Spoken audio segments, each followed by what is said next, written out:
What's up everybody and welcome back to the channel. My name is Michael Inman and I'm an active duty service member in the United States military.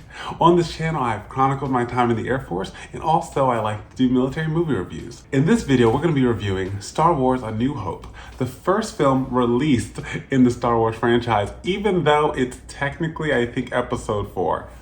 A little complicated and a little unorthodox in a release calendar, but that's how it works. Let's get into some of my thoughts from Star Wars A New Hope. I think I've seen this before. That would have been over a decade ago, possibly 2 decades ago. Don't be mad. I don't rewatch things very often. Let's get into some of my thoughts, especially now that I'm in the military. And it's very, I mean, it's quasi-military external. It's giving more domestic situation, but we'll talk about that. First note I wrote was Galactic Empire versus Rebels. I think my perspective would be from the Empire. And I write that because as I'm watching Star Wars, I'm like, y'all, this is like, you're like insurgents. Like, this is an insurgent story. Now, not to say this was not a dictatorship or totalitarian, or not to say the Empire during at least where the movie started, or yes, throughout the franchise, really throughout the franchise. Not to say the Empire is justified in how they were conducting themselves. No, I don't agree with that. But when I'm thinking about, I'm a military member, and I'm watching this film from the perspective of serving my country, I'm like looking at this being like, well, clearly the people in the Empire are the people that I'm relating to in regards to the formality, the uniforms, the training structure, the clear echelons of leadership. I'm like, okay, got it. Like, I would be a part of the Empire. So it's important to keep that in mind. All my military folks out there watching Star Wars and loving it. I was like, just so you're clear, I don't think you're quite on the rebel side. These are insurgents within a federal structure, and they are just saying, hey, things are going wrong and we have to do our part to get this ship to go the right direction. I wrote insurgents because they are. I wrote insurrection because it is. Think of it. The other way to go about making change would have been if the various groups or persons throughout the Galactic Empire thought change needed to take place, which I would say it did seem to need to take place.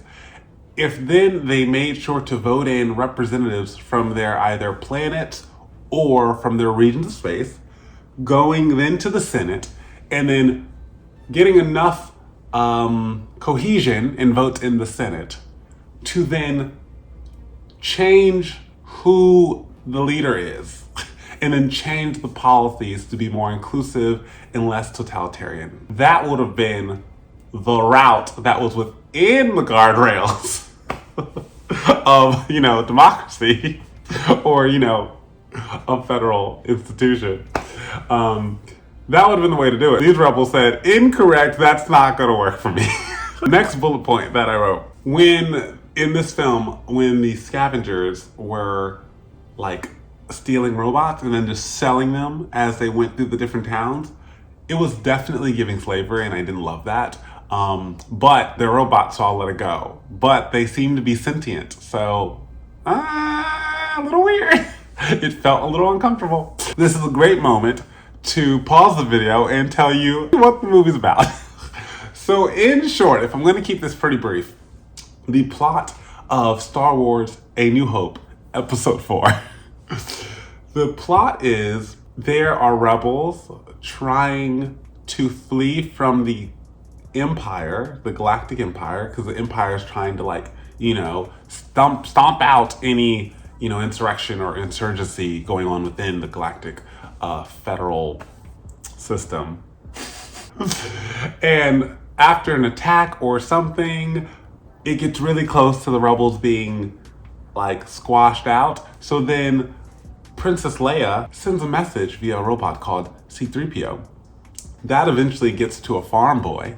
The farm boy eventually rises up through a series of events to not only help save the rebels in an upcoming battle, but also rises up and becomes a Jedi via a mentor called Yoda.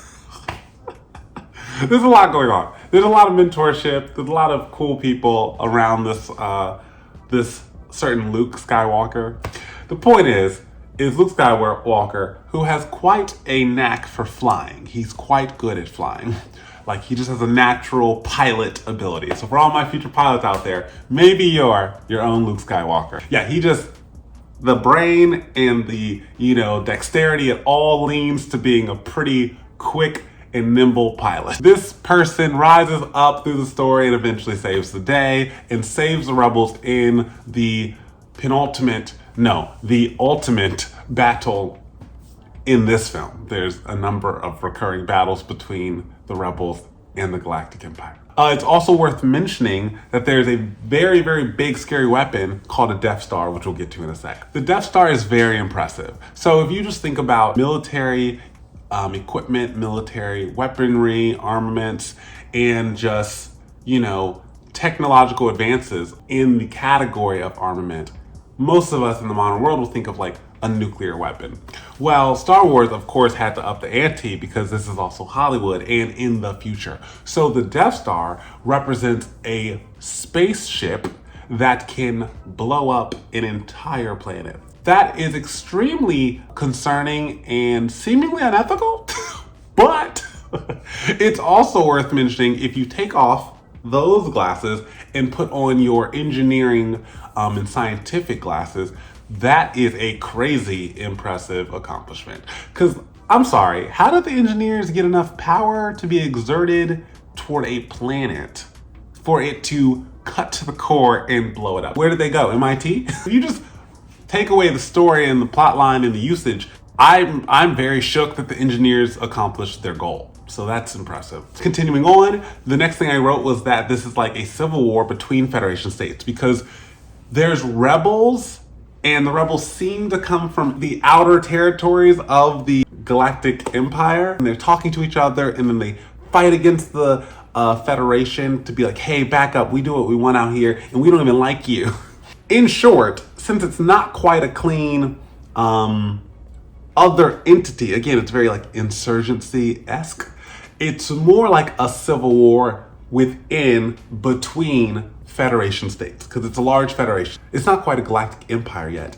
It's a galactic federation, at least during this film. And so, as a federation, go back to social studies. Are you with me?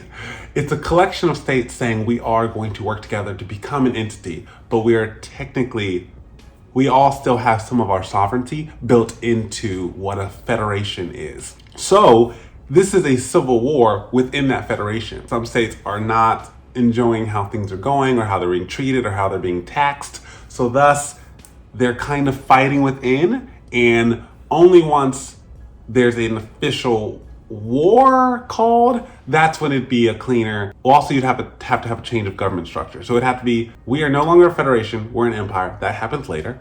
And we are declaring war on the rebel planet. That's when it'd be a clean rebel versus empire. Right now, it's just civil war within the Federation. The last 2 points that I wrote down while watching New Hope. One, it showed what fighters versus fighters looks like. Clearly not in our current day, but in a future interpretation of what it looks like for like fighter jets or fighter aircraft or fighter spaceships. They're not quite, they can go into space, but they're really engineered not to do any kind of space travel per se. They can do it, but they're really engineered to come from a carrier or a large spaceship, conduct battle, and then return to that spaceship. Or leave from a planet, conduct battle in space, and then return to the planet. So that's why they're not really, I wouldn't call them spaceships, even though they're space capable. They're really space fighters. So anyway, this showed what fighting in space via fighter aircraft might look like. And the last thing I wrote was that this really is an underdog story. That is a through line of the entire Star Wars franchise, which we clearly will be going through shortly. But I really appreciated that everyone loves, or I would say most people love, an underdog story. This truly is that. You are rooting for the rebels to win because it seems like the Empire or Federation was going the wrong direction anyway. But also that's how the story was crafted. The rebels do come out on top at the end of Star Wars New Hope. I do hope if you haven't seen this film that you watch it. If not, watch it again from a military lens and see if you agree with me. For people already serving, I mean, try to tell me I'm wrong. We really would be in the Empire, guys. Like, I hope you're aware.